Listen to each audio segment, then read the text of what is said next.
Welcome to Rooted and Radiant, a podcast dedicated to women's health and women's concerns with women's voices. Rooted and Radiant, hosted by Sarah Stagg with co-host Jessica Parker.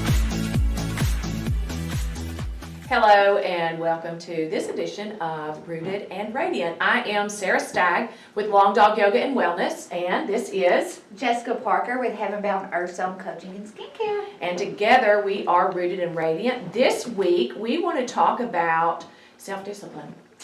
Wow. It's a big one. It's a thing, Yes. Especially in how today is just, I know that the world has always been worldly, but to me it seems like the worldliness is not maybe bigger than it always has been, but more accepted. Like Yes. more moved into our mainstream. It's normal to be worldly and not really seen as something to work against. Yeah, to feed the flesh. To feed the flesh. And it just seems, I mean, we can, if you want to throw out an example, look at the way we eat. And I know we talk about eating on here a lot, but, the general we're always eating. And we're not fueling our bodies, which is what food is designed to do. We're feeding our face. And that's being worldly, living in the flesh, eating just because it tastes good in the mouth or just because it's a fun thing to go do. And so, self-discipline in today's world is kind of a wordy dirt, not something that people want to talk about. And something that we were talking about, and the reason why we wanted to zero in on this as a podcast topic is we were talking about how self-discipline seems to be natural in some and a really hard struggle in others. Do you run across that in your life coaching? Absolutely. And I think it is the uncomfortable. We talk about fruits of the Spirit, and I've brought that up. That is something, I'm big on the fruits of the Spirit. And you actually brought this to my attention the other day when we were talking about self-discipline. And we said, is this something that you're born with, or is this something that is ingrained in you? Mm-hmm. And it is actually a gift from God. Yeah. And we kind of came down to that. And I'll just read this real quick. Galatians 5:22 through 24. But the fruit of the Spirit is love, joy, peace, patience, kindness, goodness, faithfulness, gentleness, self-control. Yeah. And so I think that is something that we have to cultivate. You're not just going to wake up one day and say, I'm self-disciplined.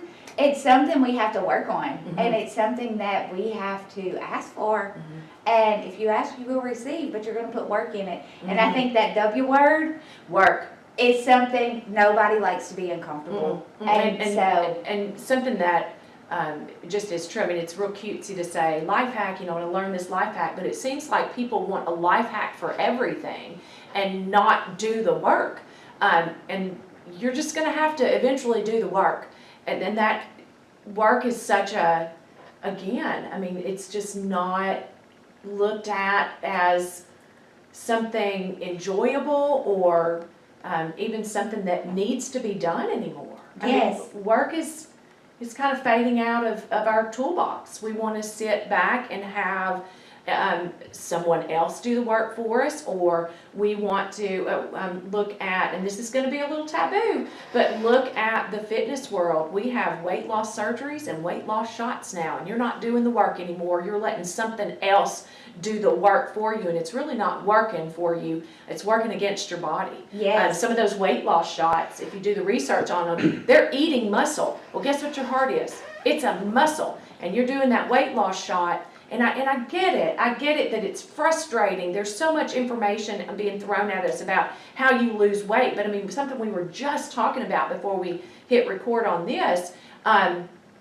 was that I lost my train of thought. I looked outside and I lost my train of thought. No, but how a lot of people, it's the uncomfortableness. It's the putting the work in. I'll actually define self-discipline really quick, and that is the ability to control one's feelings, overcome one's weaknesses, and the ability to pursue what one thinks is right despite temptations to abandon it. Mm-hmm. How often, and I think this is just going to go really deep, when we talk about the temptations to abandon it, I think this goes into mindset and lifestyle so big. Abandonment issues. We are so easily abandoned. Think about how many people have abandonment issues. And this is just, honestly, we're going to go real spiritual on this. Generational curses. And you think of how many homes are separated right now. You think of how many, kids are abandoned by family members, and we go. So this starts getting real deep. And so now, how easy is it for us to abandon ourselves? Right. Because we're abandonment is familiar to us. Yes. So Yes. now we're abandoning how we eat. Uh-huh. We're abandoning our values. Uh-huh. We're abandoning the work. Yeah. We all we want is comfort. Yes. And so here we are, Uh-huh. sitting in the comfort and not Yeah. having the self-discipline Yeah. to reach out of the box. So something that I say often in class, in some of the classes over at the yoga studio, is there is the pain zone, and pain is something that takes your breath away. So a lot of times we call discomfort, like, oh, that's a pain. No, that's just you're uncomfortable. So there's the pain zone, and there is the comfort zone, and in the center is the growth zone, and that's where we need to be. And sometimes growth is uncomfortable, but I just have to imagine how uncomfortable that flower bloom is, that bud is tight before it opens up. And so growth it can be uncomfortable, and that's okay. Yes. I think to some degree, we should be uncomfortable at most, if not all times. And I'm not saying that we should never feel safe and at ease, but I don't think we should just feel like just comfortable all the time. I think that's stagnation. That's very much, and we never progress because we're sitting there stagnant. Something that you say in class that I absolutely love is, and you have used this in Pilates several times, and girl, when I tell you it reminds me to tighten my posture up immediately, you're not cheating me, you're cheating you. That's right. And it reminds every time, and I think about it in daily life. Because it's what you do in the darkness. It's what you do when nobody's looking. And I think we have become a society of, look at me, see me, what am I doing? I'm doing good. Hey, I need attaboy. And no, really we don't. And I think that that's where self-discipline comes in, is I'm going to proceed. I'm going to continue on this when no one's looking. That's right. And I think social media, I'm going to say it, we love to post pictures, and we love to, and I actually told somebody the other day, so many people can't have life happen because it's not on social media. It's like if you didn't post it, it didn't happen. And that is so, you can live a life not for the public viewing. Yeah.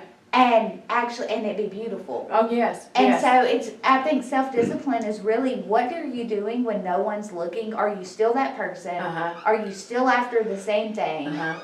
What are you doing? And I think that goes back to, if anyone would come after me, he must deny himself and take up his cross and follow me. And we find that in Matthew 16:24. And so, are you taking up your cross? Even how you wake up every morning. Yes. Are you waking up in time to not have your nervous system thrown off? Yeah. How are you eating? What are you listening to? Like, it goes into self-discipline is in every step that you make throughout the day. And I think that's interesting that you use how we wake up in the mornings and how we get up and get our day started. That is something that is a huge effort of mine. So I'm very self-disciplined in workout regimen, eating. I'm self-disciplined there. No problem. That's not an issue for me. My self-discipline is time management. And it's not procrastination. It's over grabbing at things to do. I always want to be busy. Always want to be busy. And so I, in the mornings, and this is an effort of mine, that I need to exercise more self-discipline, and I'm struggling with it. I get up for a yoga class, and it's sunrise yoga, 5:45 a.m. most days, and I get up in just enough time to get my teeth brushed, my yoga clothes on, and get to the studio.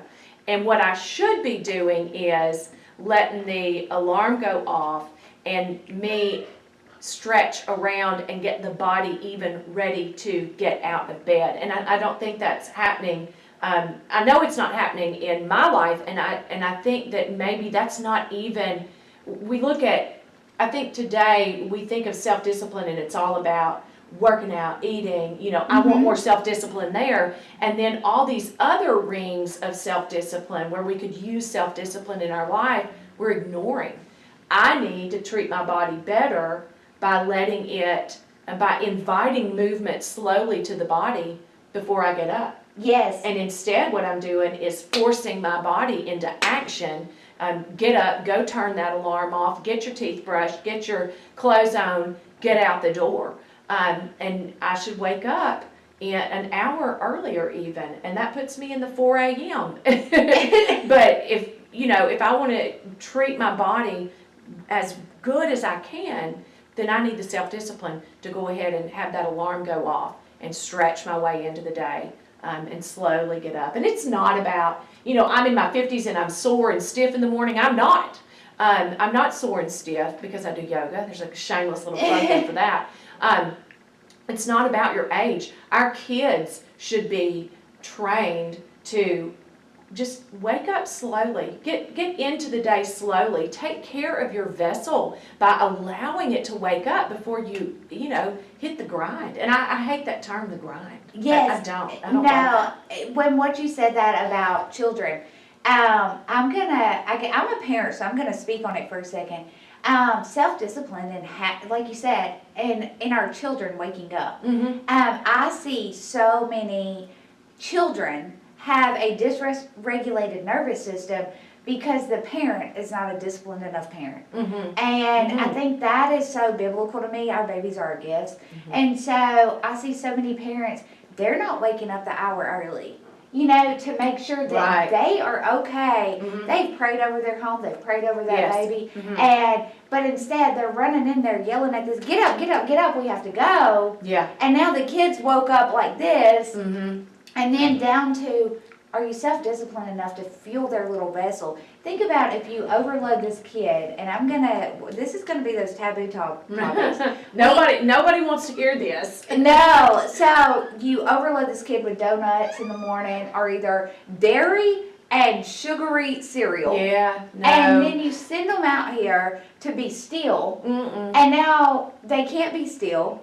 They're jacked up, now they're sugar crashing, and now the school is fine. Why have you not been disciplined enough to know what your child needs, to meet those needs, and to get them there on time? And I know that is something we don't want to hear as parents. Like, it was hard. Have I always been disciplined? No.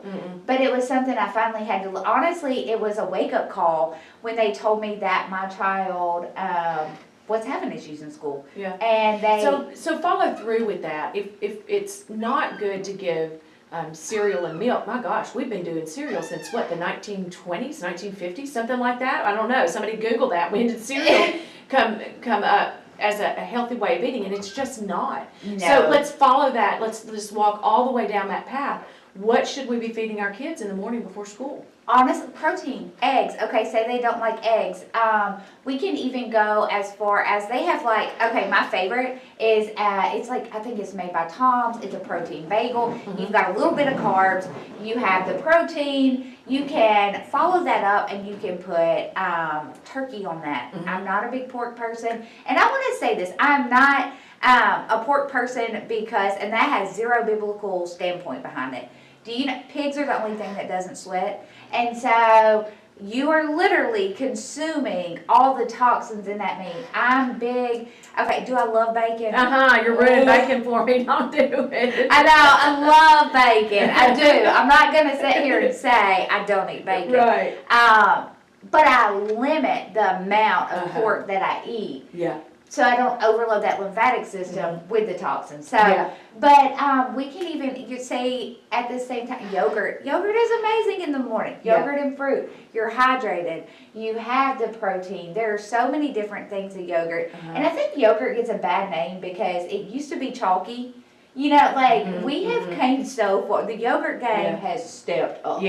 Now, with the yogurts, you're gonna read your labels. If there's 15 grams of sugars and 15 of those grams are added sugars, choose a different brand. Ratio. Yeah. So we're going to take a quick pause, but when we come back, I want to earmark this because I want to talk about this same scenario, breakfast in the morning.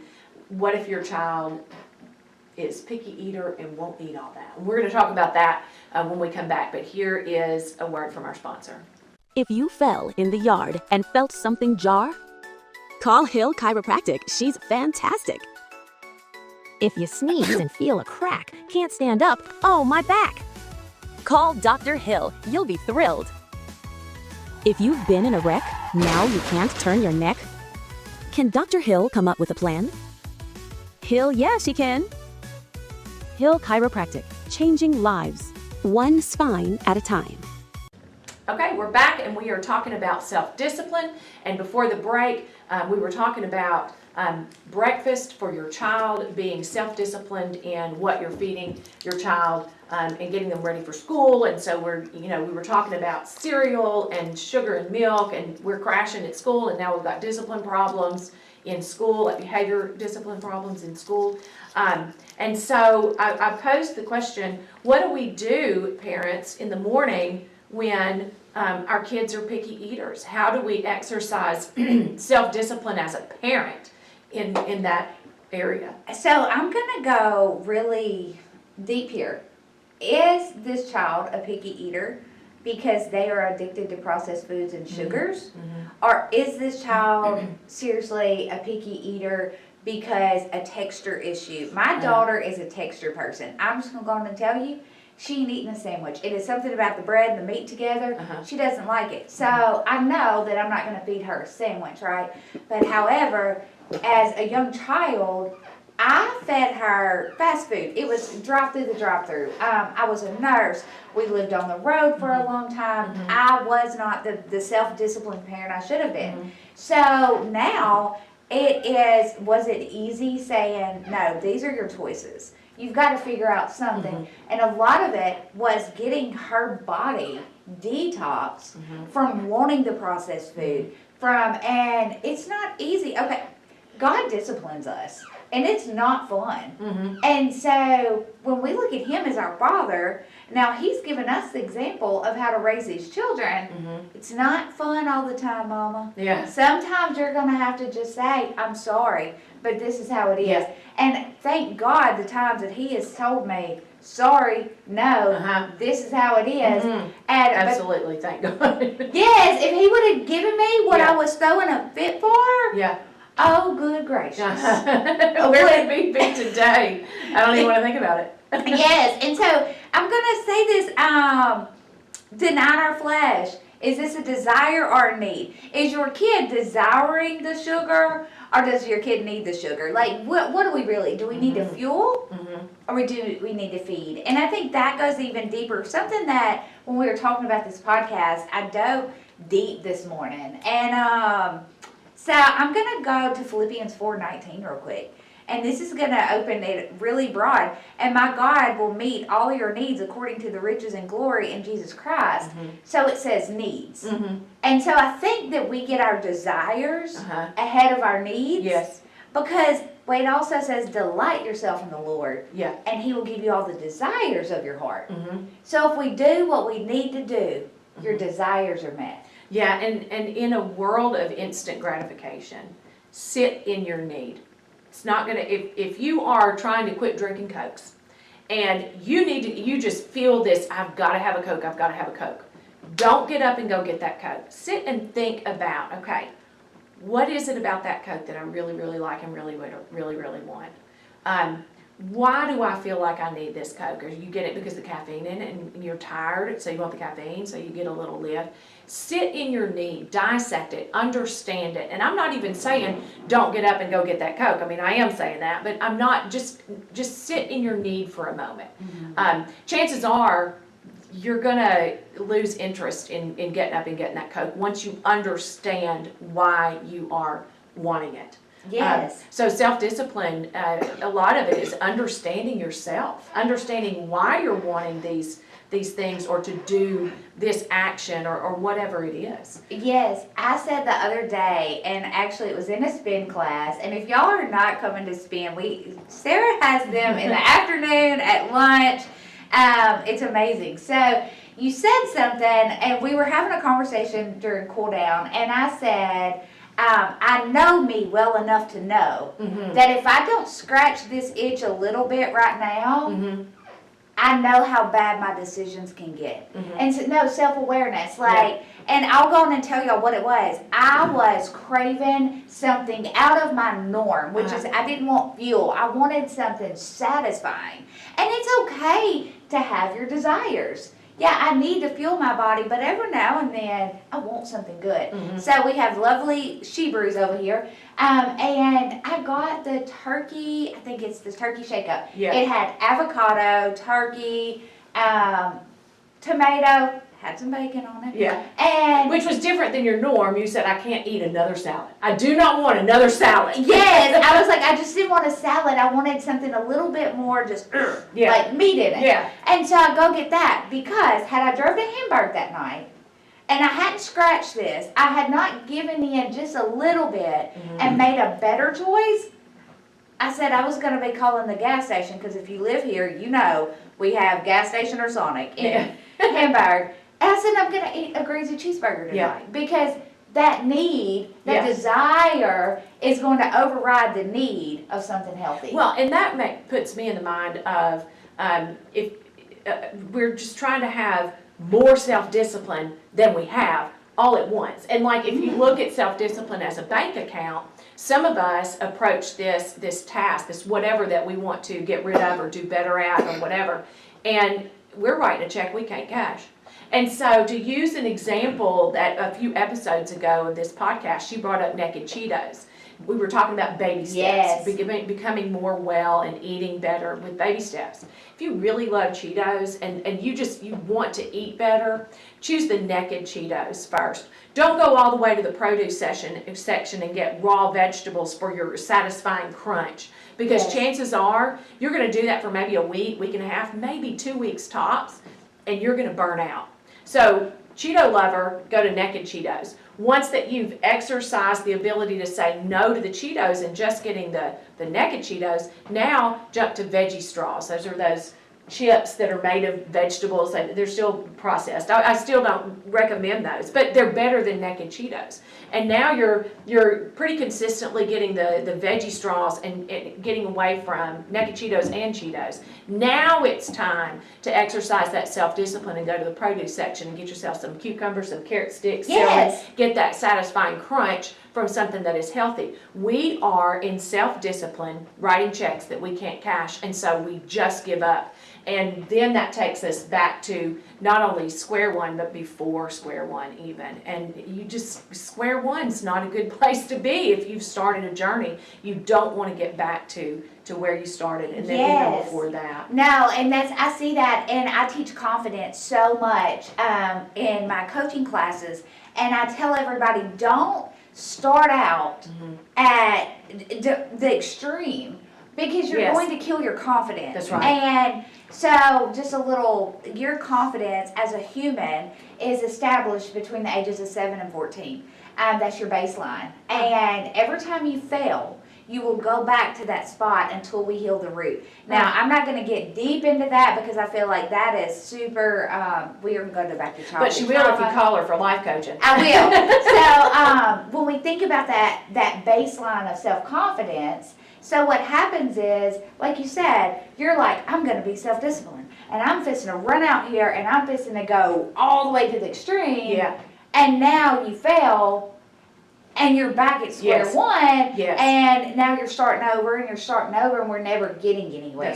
That's right. And I see that so often. I even seen that in my journey. I think I have a lot of people, I used to be right at like 220 to 230 pounds, very unhealthy. And I think a lot of people that knew me then and now, this journey started in 2018. I mean, we're talking 8 years of solid working every day. And it didn't start with, okay, I live a clean and healthy, holistic lifestyle. I just gave up fast food 3 years ago. You know, like, I can be real about that. And so when someone comes to me, I feel like they're almost intimidated sometimes because they think they're supposed to have to exercise that much self-discipline. No, okay, just don't get fast food but one time this week, maybe. Right. My daughter still eats fast food. I'm trying to break her of it, but I also know that if I say, no fast food, this thing is fixing to go buck wild crazy on me. She ain't having it. She's gonna be eating fast food for breakfast, lunch, and dinner. Yes, just because, you know, like, now it's a thought process of I can't. Right. And so, no, I personally am not going to pull up to the fast food place and give her that option. But if she's like, Mama, I've not had Taco Bell in 2 weeks. Will you please stop and get me Taco Bell? Probably. You know, because if not, then I've got a sulky kid. You know, and so it's not that I'm not ever allowing her to have that. But I can tell you the amount of times that she asks for it now is few and far between because I give her better options. And sometimes I'll say, well, if you want tacos, do you want me to stop by Walmart and get the stuff for tacos? Yeah. And I'm going to buy the Taco Bell box kit. Is that healthy? No, but I can tell you it's going to scratch her itch better. Yeah.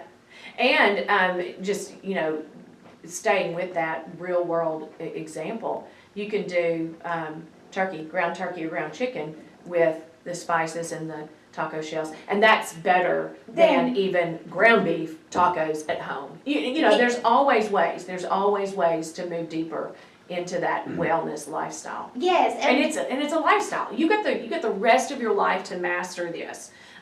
Don't try to do it all at once, especially when talking about self-discipline. And have a plan. You've mentioned that all the time. You mentioned that in your life coaching. Have a plan. Yes. Because if most success is seen with a plan that you're executing. So if you're a pen to paper person, write yourself a plan out. I want to, you know, not be eating fast food by March or whatever, and then move on from there. And I'm going to go back to what I said when we talk about a plan, and I'm going to give y'all a little. If you fell in the yard and felt something jar, call Hill Chiropractic. She's fantastic. If you sneeze and feel a crack, can't stand up, oh, my back. Call Dr. Hill. You'll be thrilled. If you've been in a wreck, now you can't turn your neck. Can Dr. Hill come up with a plan? Hill, yeah, she can.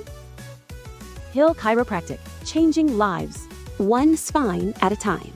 That plan. And that goes back to that if you will deny your flesh. There were so many times that I could have gave in to the complaining, I'm not there yet, this isn't working, I don't see how it's going to work. And that goes back to being self-disciplined to know that that's coming. That goal is coming. And that was a 2-year plan. God did that in 6 months. It still blows my mind some days when I turn the key and I walk in and I'm like, you did this in 6 months, God. And that's funny because when I called you that day, I had no clue that she wanted a storefront.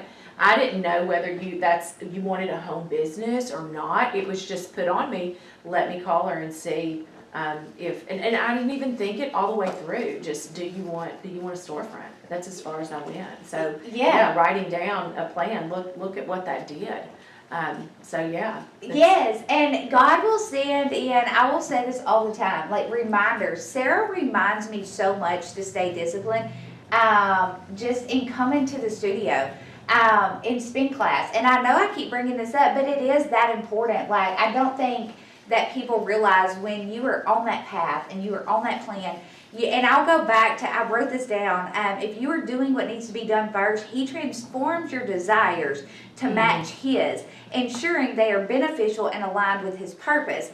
And that's obedience and self-discipline. And but you say a mouthful with that one word, aligned.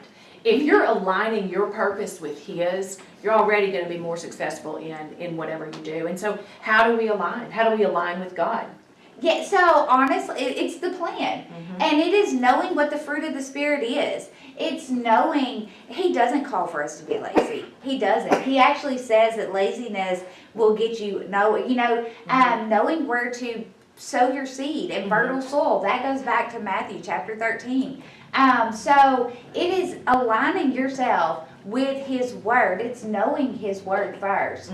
And so once we do that, and we're denying our flesh, and we're truly stepping into those seeds, those fruits of the Spirit, and we're writing the plan down. What's your plan? Have an action plan. Have an action plan that you know is bettering you. And I think that's where we have to understand, that's where accountability comes in. What's bettering us, and work towards it every day. Obedience. And obedience and self-discipline, they're buddies. Yeah. And so it's being obedient to following through the plan that you wrote down every day on the days you don't want to. And I think that's something big, is showing up on the days you really don't want to and following. That's self-discipline. Right. And remembering that you are worth showing up for every single day. Yes. You are worth exercising that self-discipline every moment. Sit in the need. Sit and think about, why you want whatever it is you're wanting, whether you're trying to eat better or whatever, fill in the blank with that. If there's something in you that is negating that effort, think about that. Why am I doing that? Resort to your plan. Look at your plan. But yeah, remember that you're worth showing up for every single moment of every single day. Yes, and that's self-discipline. It really is knowing you're worthy. Absolutely. Yeah, so that is self-discipline. Hey, if you have a topic that you want us to talk about, shoot us a text. 870-500-0303 is my number. Do you want yours out there? 318-381-1167. If you're interested in coaching, and getting some of that self-discipline. Yeah, absolutely. Thank you for joining us. And remember, live rooted, not rushed. Choose alignment over urgency, and you will be radiant. You've been watching Rooted and Radiant, an original presentation of the Ashley News Observer. Rooted and Radiant. To be a participating sponsor of this podcast or any other podcast, contact Sarah Stagg at the Ashley News Observer.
You've been watching Rooted and Radiant, an original presentation of the Ashley News Observer. Rooted and Radiant. To be a participating sponsor of this podcast or any other podcast, contact Sarah Stagg at the Ashley News Observer.